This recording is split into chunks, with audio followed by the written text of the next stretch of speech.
दोस्तों, आप एक सीएसपी संचालक है, एईपीएस का काम करते हैं, अपने एरिया के ग्राहक को आप आधार कार्ड से पैसा निकालने में मदद करते हैं, तो आपके लिए ये वीडियो बहुत ही महत्वपूर्ण होने वाला है। दोस्तों, आपको मालूम होगा कि हाल ही में एनपीसीआई ने करीब 100 से ज़्यादा पिन कोड को ब्लॉक किया था।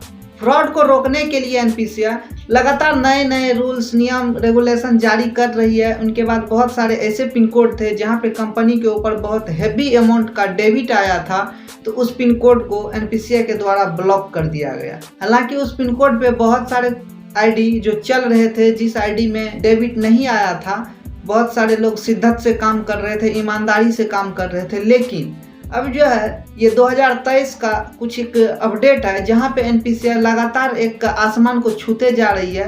करीब 8 बिलियन ट्रांजैक्शन होता है पर मंथ एनपीसीआई यानी यूपीआई के थ्रू।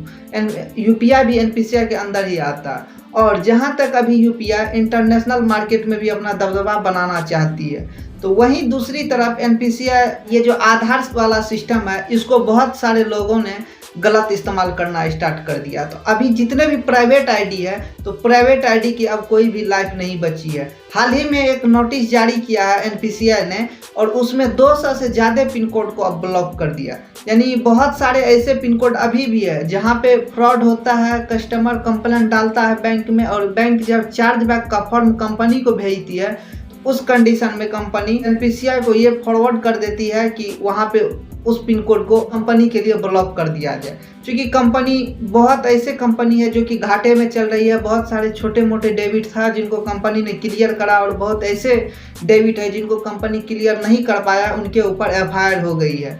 तो दोस्तों, अगर आप लोग भी कोई प्राइवेट एईपीएस आईडी इस्तेमाल करते हैं, तो अब आपको इसमें कोई लाइफ नहीं बचा है। चाहे आप शिद्दत से काम करें, ईमानदारी से काम करें, आपके बराबर वाले, सामने वाले कोई भी अगर फ्रॉड करता है आपके एरिया में, तो हो सकता है कि आपकी भी आईडी को ब्लॉक कर दिया जाएगा। हालांकि आईडी को किसी का ब्लॉक नहीं करता, उस पिन कोड को ही ब्लॉक कर देता है। वहां पे कोई भी एईपीएस का सर्विस नहीं मिल पाता है। दोस्तों, हमारे भी बहुत सारे एरिया में रिटेलर है जहां पे इनको काफ़ी सारे दिक्कत का सामना करना पड़ा। उनके बाद उन लोगों ने क्या किया कि लगातार जो है वो अपना बिजनेस को गंवाना नहीं चाहता था, इस वजह से उसने बैंकिंग आईडी लेना शुरू किया।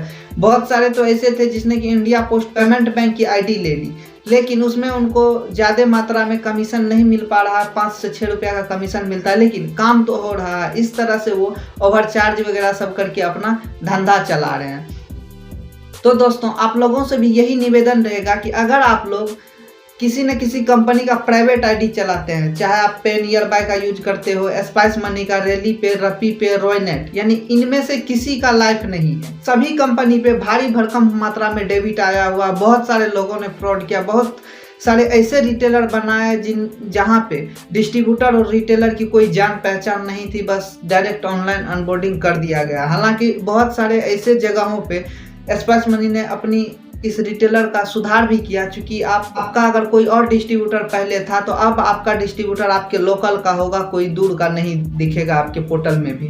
तो इस तरह से लगातार बहुत सारे कंपनी अपने आप को, अपना अस्तित्व रखने के लिए सुधार रही है। लेकिन बहुत सारे ऐसे कंपनी है जिसने कि अपने आप में कोई भी बदलाव नहीं किया है, और उनके ऊपर काफ़ी ज़्यादा मात्रा में डेबिट है, और जब वो कर्ज में जाएगी तो हो सकता है कि कंपनी बंद भी हो सकती है। तो आप लोग अगर छोटे मोटे कोई कंपनी में काम करते हैं, तो आप लोग अभी से सचेत रहिए। उनके बाद अगर आपके पास एक कस्टमर का बेस बन गया है, तो आप किसी न किसी बैंक की आईडी लीजिए। मैं ये नहीं कह रहा हूँ कि आप कॉमर्शियल बैंक का ही आईडी लें। बहुत सारे अभी मार्केट में बैंक है जो कि आपको मालूम होगा कि बैंक का लाइसेंस इतनी आसानी से नहीं मिलता, लेकिन आप एईपीएस की लाइसेंस बहुत आसानी से ले सकते हैं। तो दोस्तों, आपको जैसे अभी मार्केट में फिनो पेमेंट्स बैंक हो गया, सूर्योदय स्मॉल फाइनेंस बैंक हो गया, आरडीएसपी, सीएसपी, एयरटेल पेमेंट्स बैंक, यानी किसी न किसी बैंक जहां पे बैंक लगा हुआ है, इसकी आप आईडी इस्तेमाल करें। तो इसमें क्या होगा कि आपकी आईडी भी सुरक्षित रहेगी, और आपके पिन कोड को भी ब्लॉक नहीं किया जाएगा। क्योंकि ऐसे क्या होता है कि बैंक की ट्रांजैक्शन भी होती है, वहाँ पे कमाई होती है, और बैंक के पास आपका सारा रिकॉर्ड रहता है।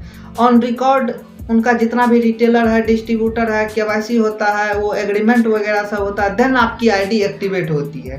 तो दोस्तों, आप लोगों से बस यही निवेदन करूंगा कि आप लोग जितने भी प्राइवेट आईडी में हैं, आपके पास अगर कस्टमर बेस बन गया है, तो धीरे धीरे आप कोशिश कीजिए कि आप जो है बैंकिंग आईडी में सेटल हो जाए। तो दोस्तों आपको ये जानकारी कैसा लगा, आप हमें कमेंट सेक्शन में कमेंट करके जरूर बताइए।